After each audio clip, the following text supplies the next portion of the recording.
Saludos, amigos televidentes. Bienvenido una vez más a este su espacio favorito de la mañana, Periodismo y Sociedad. Hoy, por razones ajenas a su voluntad, nuestro productor general, don Andrés Matos, mejor conocido como Licho, no estará ausente en el programa.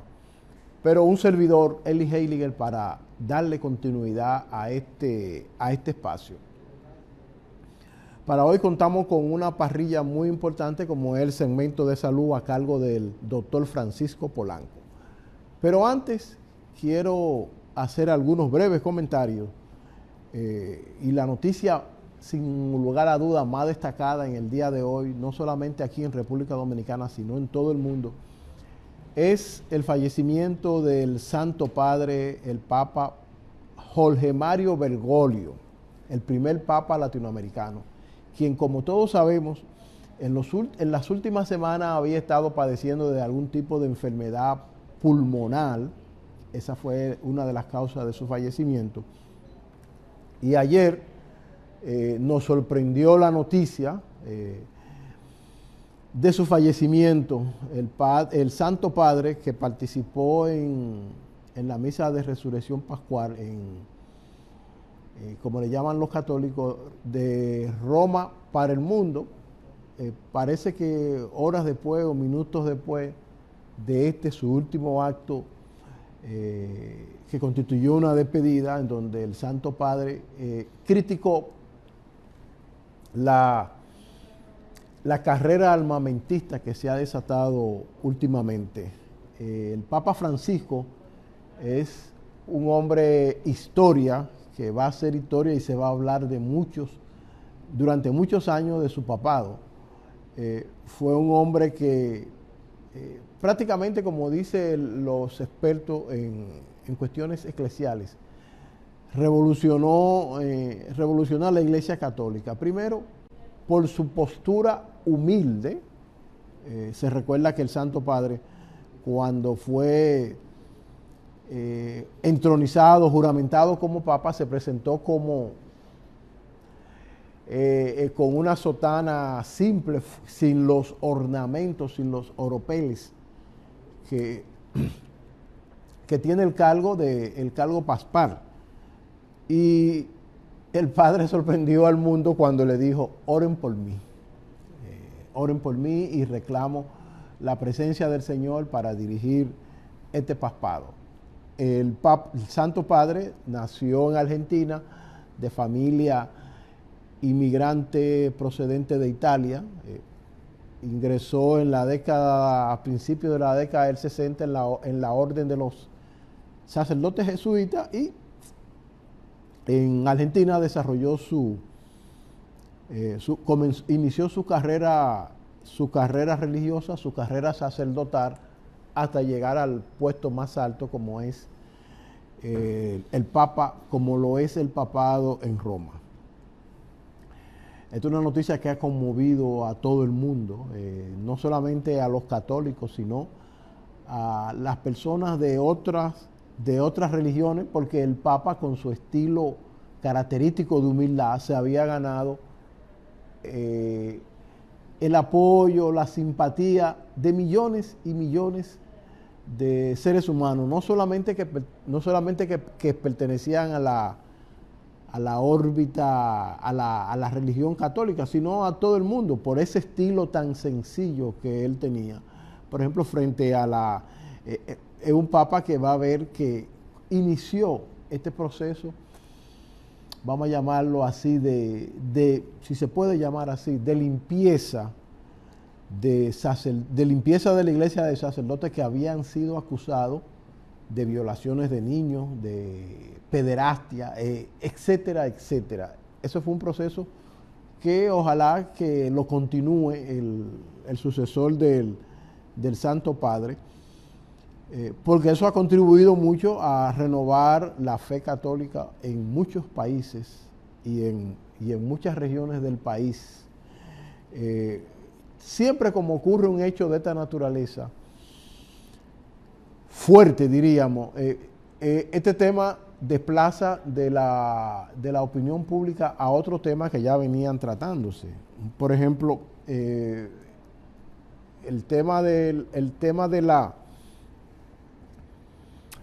los hechos acaecidos en la discoteca Yexé, por el momento se van a ocultar un poco, porque la presencia esta noticia es muy fuerte y ya desde hoy los periódicos dominicanos y los periódicos del mundo lo que traen es la incidencia del fallecimiento del Santo Padre. Pues esos temas, muchos de los temas que venían tratándose en la agenda nacional, van a pasar yo no diría que a un segundo plano, pero van a ser ocultados momentáneamente por esta noticia. Y el caso del Yexé va a ser uno de estos temas, que por cierto, la Procuraduría anunció una serie de medidas para impedir que el señor Antonio Espaillá adopte o cambie de nombre o haga cualquier tipo de chanchullo, como se dice aquí en el país, para poner bienes que supuestamente son él, ponerlo a nombre de otra persona y así evadir no sé qué cosa. Pero ya su abogado, el señor José Luis Polanco, dijo que no, que esta maniobra no se está haciendo. Hay que prestarle mucha atención a esto porque hay mucho interés alrededor de esto. Y tiene que ser así, son más de 200 personas, creo que 230 o 231 personas que han fallecido en lo que es la tragedia con más fallecidos que ha tenido el país en toda su historia. Esta gente van a presionar para que por lo menos le sean, aunque la vida no se va a devolver por más que se quiera, pero por lo menos que le sean resarcidos y uno y otro ya se están preparando. Creo que hay 3 familias que han presentado demandas contra el señor Espaillá, que por cierto no se sabe dónde está, luego de un comunicado que ha sido criticado por muchos, no ha vuelto a dar la cara. Algunas malas lenguas dicen que ha entrado en un estado de shock, de depresión. No sé si será cierto, pero esos son los rumores que hay luego de este hecho, que es un hecho que ha marcado en un antes y un después a la sociedad dominicana. Ya hay preparativos y muchas críticas de parte de algunos sectores del país que creen que estiman como que no va a haber ningún tipo de justicia. Yo soy contrario a esa línea de pensamiento. Yo creo que algo deberá ocurrir por más que se quieran ocultar los hechos, algo deberá ocurrir con esta situación.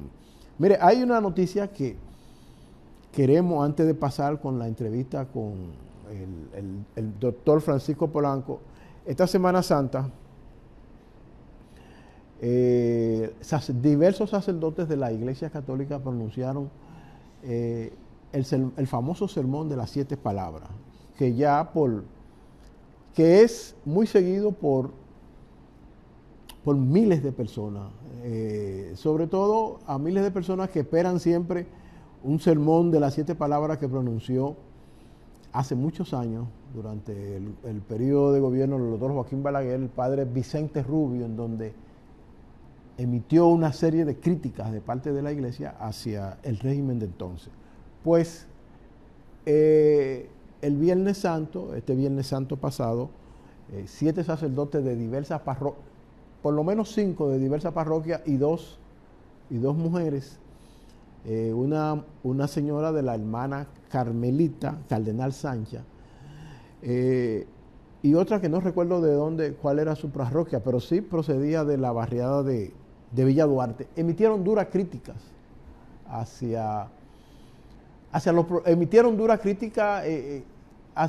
vamos a decirlo, hacia las autoridades con los distintos problemas nacionales. Y es bueno que que la iglesia haya asumido esta postura, porque críticas, y críticas sanas, y críticas fuertes, contribuyen a que por lo menos las autoridades miren hacia esos sectores y tomen en cuenta esta crítica.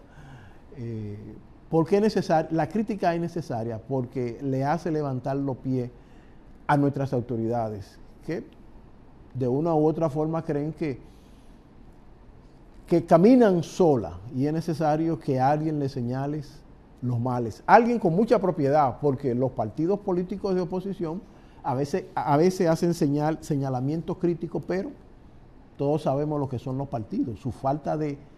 Su carencia de credibilidad hace que la población no tome en cuenta estas críticas. ¿Por qué? Porque ya estos partidos o esos dirigentes políticos ya han pasado por la administración pública y han perdido esa capacidad para criticar y ser oído.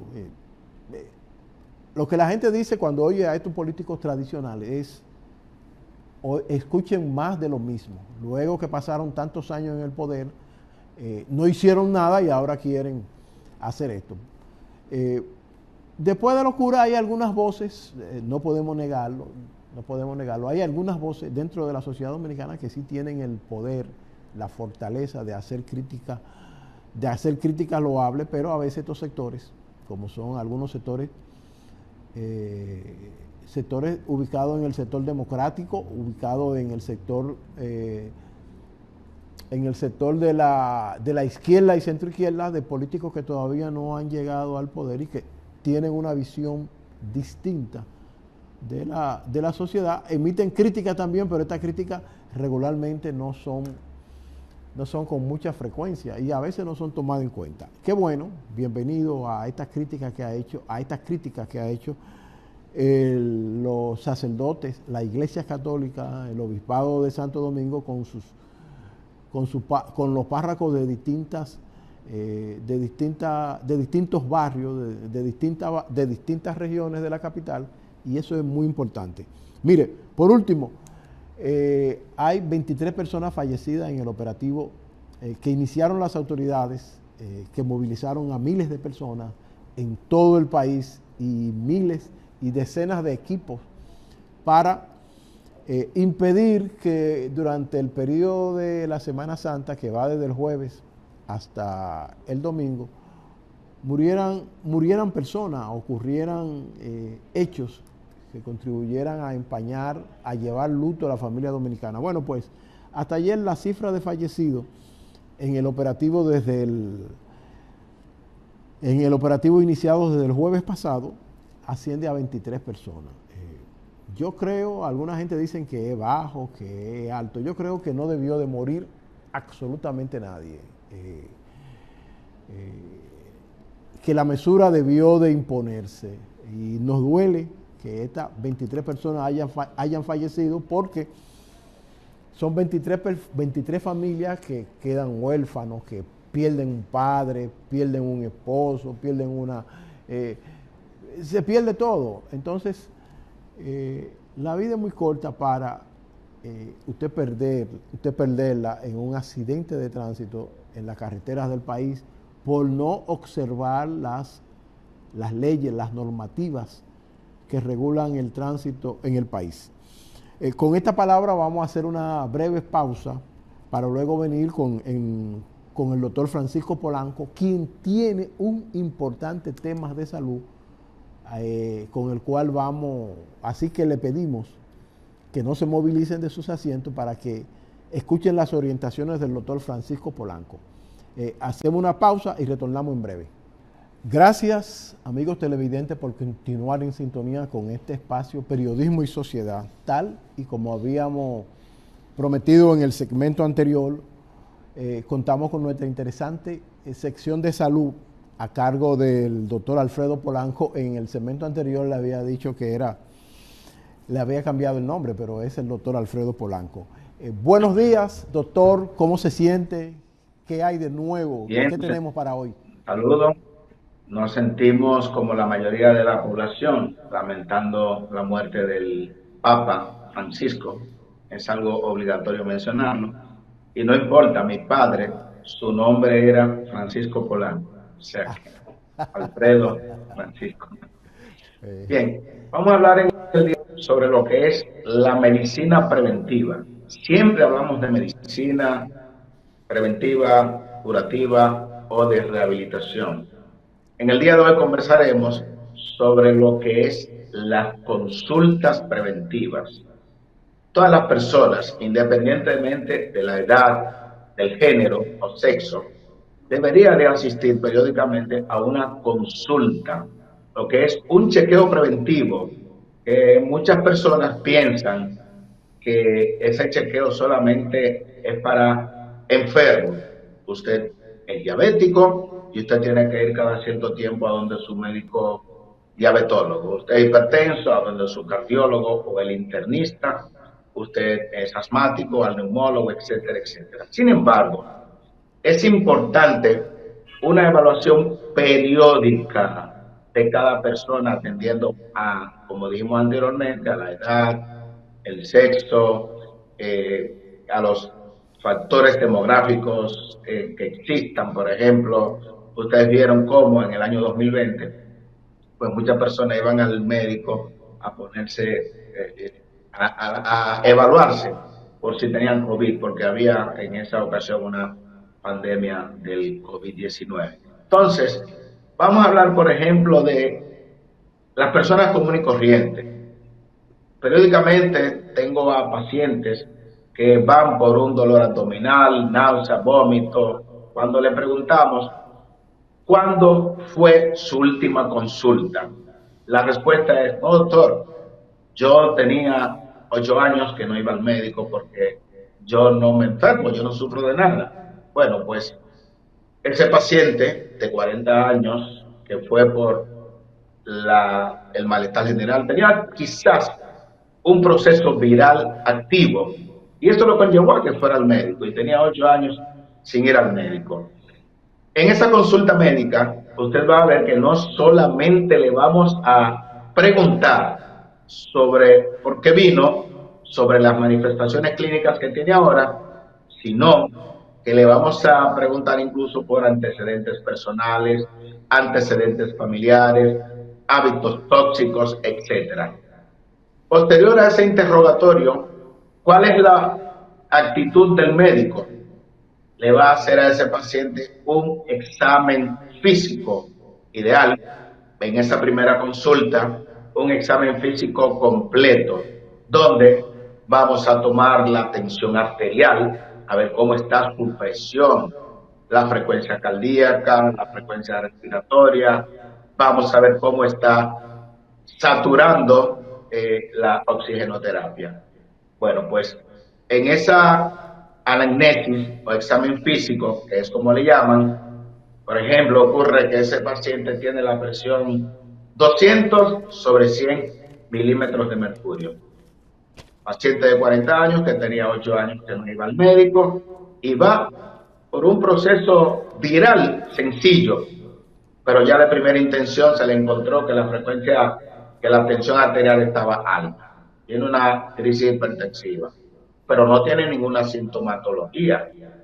El paciente podrá decir, podrá alegar que es producto de la impresión. Todo el mundo ha leído o ha escuchado hablar de lo que es la hipertensión de bata blanca. Esperamos unos minutos, 5 minutos, conversando con el paciente sobre otros temas de antecedentes y le tomamos la presión nuevamente y la presión está prácticamente igual. ¿Qué te indica eso? Ese paciente tiene una crisis hipertensiva. Posiblemente ese paciente tenía años con la presión alta y lo desconocía. ¿Por qué? Porque ese paciente fue al médico cuando tenía 32 años de edad. Nunca había vuelto al médico. ¿Okay? Atendiendo a los hallazgos que nosotros encontramos en esa historia clínica y en esa anamnesis, examen físico, pues nosotros, lógicamente, ese paciente hay que medicarlo. Yo no puedo mandar a un paciente con esa presión tan alta esperando a que venga una segunda consulta, con los análisis, con el electro, con la radiografía, con un ecocardiograma, sin medicar a ese paciente. Ese paciente tenía hipertensión arterial, no se le había diagnosticado, pero fue a una consulta por un proceso gripal, un proceso viral, y ahí se le hizo el diagnóstico de que era hipertenso. Una semana después, llega el paciente con los exámenes solicitados. Encontramos un electrocardiograma y un ecocardiograma donde habla claramente de que ese paciente era hipertenso. ¿Por qué? Porque vimos datos en electro de que hablan de que el corazón está grande. Este paciente tiene cardiomegalia, que lo pudimos constatar mediante el ecocardiograma y el electrocardiograma. Llegaron los análisis y vemos que ese paciente tenía un colesterol alto, ese paciente tiene una hipercolesterolemia, no daba ninguna manifestación clínica, lógicamente, y en los análisis de la glicemia vemos que ese paciente tenía un azúcar, una glicemia en 142 miligramos por decilitro. Ese es el pan nuestro de cada día. Eso es lo que nosotros como médicos vemos todos los días en esas consultas de primera vez. Un paciente que desconocía que era hipertenso, desconocía que era diabético. Los estudios confirmaron que tenía este paciente dos patologías, dos enfermedades crónicas no transmisibles, y que, producto de que ese paciente desconocía que era hipertenso, no estaba utilizando medicamentos, sabrá Dios cuánto tiempo tenía siendo hipertenso y no lo sabía, ya ese corazón está aumentado de tamaño, que es lo que se le llama cardiomegalia. Cuando le decimos a ese paciente, miren esta placa, ese corazón está grande. ¿Por qué creció ese corazón? Ese corazón creció simplemente porque está bombeando la sangre en contra de una presión que es más alta de la que debe de manejar. 120/80 es la presión. Y el paciente tenía 200/100. No tenía sintomatología. La hipertensión es una enfermedad silenciosa. El paciente, cuando continuamos con los exámenes, lo mandamos a oftalmología y ya tenía una complicación a nivel de la retina, retinopatía diabética. Lo mandamos al nefrólogo y había datos de daño renal, nefropatía diabética. Todas estas complicaciones que hemos mencionado en ese paciente de 40 años y que tenía 8 años que no iba al médico, que son casos reales que nosotros vemos todos los días. Y ese paciente tiene complicaciones crónicas de la diabetes y de la hipertensión arterial. Tiene insuficiencia renal crónica que no se había manifestado, tiene posiblemente una cardiopatía hipertensiva, ¿sí? El corazón está grande, y entonces ya es un paciente que tiene predisposición a otros problemas, porque también tiene el colesterol alto. Es un paciente que tiene predisposición a las enfermedades cardiovasculares o cerebrovasculares. Es un paciente que está propenso a tener una trombosis cerebral, a tener un infarto cardíaco, simplemente porque ese paciente no tenía un chequeo rutinario. Pero si nos remontamos, por ejemplo, 6 años atrás, o 8 años atrás, 7 años atrás, que el paciente se chequea de manera rutinaria, pues a este paciente posiblemente hace 7 años, presión 140/90. ¡Wow! Señor, usted tiene la presión un poquito alta, vamos a dar lo que se llama cambio del estilo de vida. Señor, usted llegó con una presión, con una glicemia un poquito alta, llegó con 101 de glicemia. Cambio del estilo de vida.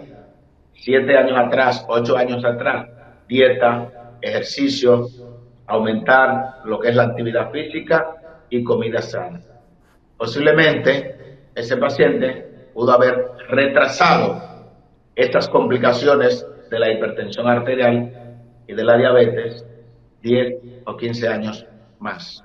Entonces, es un caso tangible que nosotros podemos ver y que nosotros vemos periódicamente con estas personas. Pero podemos tener otros casos, pacientes, por ejemplo, de 65 años de edad, que te llega a la consulta, que nunca ha sufrido de nada. Pero entonces, cuando tú lo evalúas, tú le mandas a hacer el antígeno prostático y entonces ves que tiene un PSA alto, pero ese paciente no se chequeaba. Cuando va al urólogo, ese paciente que lo único que decía era que estaba orinando mucho en las noches, pero él pensaba que eso era normal y ese paciente encontramos entonces que tenía cáncer de próstata. El otro lado, paciente de 55 años de edad que en ocasiones tiene estreñimiento, que en ocasiones tiene diarrea, pero él cree que eso es normal, no va al médico, tardan varios años en ir al médico. Cuando va a su médico que le hace el examen físico y clínico, lo deriva al gastroenterólogo, porque ese paciente tenía un cáncer de colon. Y así sucesivamente nosotros como médicos, como galenos, nos encontramos con múltiples casos atendiendo a la edad del paciente, en los cuales el paciente acude tardíamente al médico a una consulta general. Entonces, es por eso que nosotros decimos claramente, cada paciente, atendiendo a la edad, atendiendo al sexo, debe de acudir periódicamente a una consulta preventiva. No sufro de nada, pero tiene que hacer una revisión, dependiendo de la edad del paciente, cada 3 años, cada año, cada 6 meses, cada cierto tiempo, dependiendo de mi fragilidad. Entonces, con esto, nosotros podemos hacer el diagnóstico a tiempo. Pero bien, generalmente nosotros sabemos, cuando usted va a una consulta, hay cierto grado de aprehensión, de miedo, susto, como el que no está acostumbrado a ir al estrado. Cuando usted está frente a un abogado, usted se asusta. Entonces, por eso es importantísimo que usted como persona, como paciente, vaya acompañado de una persona de confianza. Su esposa, su esposo, su padre, un hermano, su madre, etc. Es importante. Y también que tenga elaborado algún cuestionario, porque hay tendencia a que cuando estoy frente al médico, pues una serie de preguntas que tenía pendiente en el día de ayer realizarle a mi médico, cuando estoy hoy frente al médico, pues se me olvidan la mayoría de esas preguntas que tenía que hacerle al médico. Entonces, por eso es importante que usted tenga anotadas esas preguntas que usted le va a hacer a ese médico. Por lo menos una semana antes usted va, yo, anotando cuáles preguntas le voy a hacer a este médico, que debo de ir a una consulta preventiva. Importante llevar anotado una foto en el celular, por favor, eso sí le pido a los pacientes, sobre todos y cada uno de los medicamentos que usted está utilizando, señores. Usted no se imagina cuán importante es esa información para nosotros. Por ejemplo, la semana pasada, específicamente el lunes, tuve un caso de un paciente que no sabía lo que estaba utilizando para la presión. Entonces tenía la presión alta. Yo tenía que agregarle un medicamento para la presión. Entonces, estoy en la disyuntiva de saber o de qué está usando. Porque cuando viene a ver, por ejemplo, el paciente está utilizando losartán de 100 miligramos y yo agregarle el losartán con otro nombre, o yo le menciono una serie de nombres al paciente y dice, no, ese no es, no, ese no es. Entonces es importante que sepan que cada laboratorio le pone su nombre al medicamento. Entonces he visto a pacientes que tienen el mismo medicamento, que se lo indicó otro médico con otro nombre para el manejo de una misma patología. Entonces es importante que usted como paciente lleve en la foto, en su celular, el nombre, el registro de todos y cada uno de los medicamentos.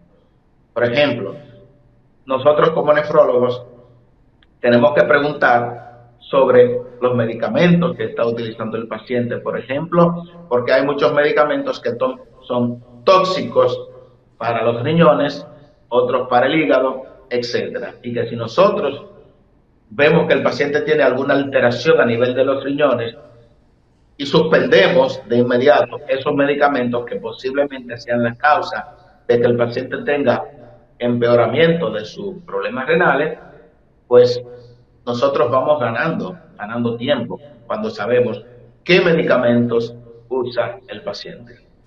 Con respecto a los datos que se omiten muchas veces, si usted utiliza algún tipo de té, algún tipo de brebaje, algún tipo de hierba aromática, etcétera, es importante que usted se lo diga a su médico lo que está consumiendo. Aunque no somos médicos naturistas, pero, por ejemplo, está demostrado en Latinoamérica que por la utilización de muchos tipos de hierbas, tés, pues hay muchos pacientes que tienen complicaciones a nivel renal, a nivel del hígado. Por ejemplo, hace un tiempo tuve un paciente con la creatinina alta, ácido úrico alto, múltiples cálculos renales, y es un paciente pues que ingería mucho lo que es la carambola, una fruta tropical, no sé si llamarle fruta, pero que tiende a tener toxicidad para los riñones. Y ese paciente lamentablemente tenía años consumiendo esa fruta tropical. Y nosotros no encontramos la causa hasta que indagamos bien y el paciente venía de la zona de Cotuí y consumía bastante carambola. O sea que, por eso es importante qué está utilizando el paciente, los hábitos de alimentación. Por eso ustedes van a ver, el médico no es un curandero, el médico no es un brujo, no es nada de eso. O sea, yo como médico hago el diagnóstico de una enfermedad atendiendo a las respuestas que me dé ese paciente en esa historia clínica que le vamos a hacer. Y posteriormente confirmamos la patología con ese examen físico. O sea, la historia clínica del paciente más el examen físico nos dan en más de un 85% el diagnóstico de la mayoría de las enfermedades. Pero lógicamente tenemos que completar el screening con los métodos diagnósticos paraclínicos, los análisis de la sangre, los análisis de la orina, la sonografía, la tomografía, el electrocardiograma, el ecocardiograma, etcétera, etcétera, siempre tomando en cuenta que dependiendo del interrogatorio veremos cuáles son las pruebas pertinentes para completar el diagnóstico. Creo que con esto vamos a estar abiertos a cualquier tipo de preguntas que yo estoy seguro que sí podrían existir. Vamos a ver. Muchísimas gracias, doctor, por su intervención. Y exactamente, uno de nuestros, las personas que están mirando la televisión me ha enviado esta pregunta. Me pregunta que si a un paciente al cual se le detecta cardiomegalia, ¿puede su corazón volver otra vez al tamaño natural? Wow, una pregunta muy interesante. Cardiomegalia, aumento en el tamaño del corazón. Vamos a ver, poner un ejemplo básico. Si usted es un atleta de alto rendimiento, como usted hace mucho ejercicio, usted levanta pesas, usted va a tener los músculos deltoides aquí del hombro bastante desarrollados, bastante fuertes. Eso es lo que pasó con ese corazón que está esforzándose, está luchando contra una presión muy alta. Entonces, inmediatamente usted le pone los medicamentos, y hay un medicamento bastante bueno para la presión, podría, hasta cierto grado, ya que el corazón no está haciendo tanto ejercicio, lógicamente, reducirse un poquito esa cardiomegalia. Ahora bien, hay casos en que usted tiene un corazón exageradamente grande, que lamentablemente ya ese corazón tiene lo que se llama insuficiencia cardíaca. Aún así, hay una serie de medicamentos también que pueden mejorar esa función cardíaca en este paciente. Aún usted vea que ese corazón está funcionando en menos de un 40%, cuando ustedes ven en el ecocardiograma, que tiene una insuficiencia cardíaca con fracción de eyección reducida. Es importantísimo que ese paciente se someta a una serie de medicamentos que le va a dar su cardiólogo y esa fracción de eyección, esa función del corazón va a mejorar y ese tamaño se va a reducir un poco. O sea que es importantísimo por eso, lo más temprano posible, acudir al médico. Y no dejar esos medicamentos nunca. Eso es otro dato importante. Otra pregunta que nos hacen es si usted puede hablar de qué es exactamente un estilo de vida sana. Alguien me preguntaba que si eso impide que la gente se tome algún traguito de alcohol, una copita de vino. ¿Qué es exactamente un estilo de vida sana? Bien, lo dicen claramente. Dejar el tabaco, eso es lo básico. O sea, no vamos a decir nunca, ningún estudio dice disminuir el tabaco, no, quitar el tabaco. Ejercicio físico, por lo menos 150 minutos de actividad física moderada a la semana. O sea, media hora usted camina al día, 3, 4, 5 veces por semana. Es importantísimo aumentar el consumo de frutas y vegetales. Eso se llama vida saludable. O sea, el paciente debe de obligatoriamente, esa vida sedentaria hace que aumenten los niveles de colesterol, de triglicéridos, ese alto consumo, por ejemplo, de grasas, de azúcar, bastante dañina. Entonces todo eso debe de disminuir lo más posible. Y aumentar, como decimos, el consumo de frutas y vegetales. Eso es lo básico. Con eso usted posiblemente lleve una vida saludable. Y dependiendo, lógicamente, de las patologías que usted tenga, porque ya si es diabético, debe de tener una mayor restricción a cualquier tipo de comida, o si es hipertenso, y hacer mucho más ejercicio. Eso es una vida saludable. Una última pregunta, doctor. Usted se refirió en su intervención a personas que consumen remedios caseros, productos naturales. Puso el caso de la carambola. Realmente, científicamente se ha comprobado que este tipo que la tisana que usan muchas personas contribuyen a crear algún tipo de problema o a mejorar los problemas de salud. ¿Qué opinión le da eso? Bueno, hasta ahora, lamentablemente, lo que se ha visto es un deterioro importante y tenemos en lo que es la nefrología latinoamericana casos de pacientes con enfermedades renales producto de utilizar ese tipo de sustancias, las tisanas. Porque, por ejemplo, los medicamentos son hechos de sustancias químicas que son procesadas y ya se sabe, por ejemplo, de dónde vienen, qué hacen, pero, por ejemplo, no todas las hojas han sido estudiadas para decir que son beneficiosas y usted va a ver que un té, de lo que sea, te lo hace cualquier persona o te lo indica sin haber ido nunca a la escuela, sin ser un científico. Entonces, por eso debemos de tener mucho cuidado.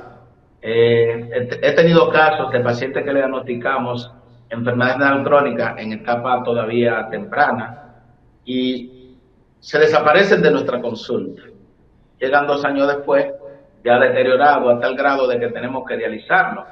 Y nos confiesan de que le asustó el diagnóstico de enfermedad renal crónica, que no quieren ir a diálisis y evitando esto, se ausentaron del médico, pero estuvieron buscando remedios caseros. ¿Qué trae como consecuencia esto? Que se haya acelerado la progresión de la enfermedad renal crónica. Ese paciente que posiblemente no iba a llegar a diálisis a los 2 años o 3 años, ya está en diálisis. Entonces, es importante, señores, la medicina cada día descubre nuevas alternativas terapéuticas para las diferentes enfermedades. Entonces, vamos a ponernos en manos de los científicos, vamos a ponernos en manos de la ciencia. Y con esto vamos posiblemente a evitar muchas complicaciones crónicas de la diabetes, de la hipertensión arterial, de la hipercolesterolemia, etcétera. O sea que por eso es importante que usted acuda a su médico de confianza. Doctor, una última pregunta que nos envía un amigo televidente. Él me dice que supuestamente en Estados Unidos, en una famosa universidad, se hizo un estudio de que la guanábana, el consumo de guanábana constituye una quimioterapia más poderosa que la que conoce la medicina tradicional. No sé si usted había escuchado eso de la guanábana. Sería maravilloso y no, le prometo a ese amigo, oyente, televidente, que vamos a revisar, pero hasta ahora no he visto ese estudio y revisamos bastante, pero traeré la respuesta el próximo lunes. Vamos a ver sobre la guanábana. La guanábana. Bendiciones, es una fruta bastante buena la guanábana, me encanta el jugo de guanábana. Y vamos a ver todas las propiedades curativas que pueda tener, porque sí, esa ha sido bien estudiada, pero vamos a ver. No he visto ese estudio todavía. Doctor, muchísimas gracias por su importante intervención y invitamos a nuestros amigos televidentes a que se mantengan en sintonía y esperen las orientaciones del doctor Polanco el próximo lunes. Así que gracias, doctor. Y ahora pausamos brevemente con algunos compromisos comerciales. Gracias, amigos televidentes, por haberse mantenido atentos con este espacio. Y no nos resta más tiempo que despedirnos y invitarlos a que mañana continúen en sintonía con este espacio, Periodismo y Sociedad. Hasta entonces.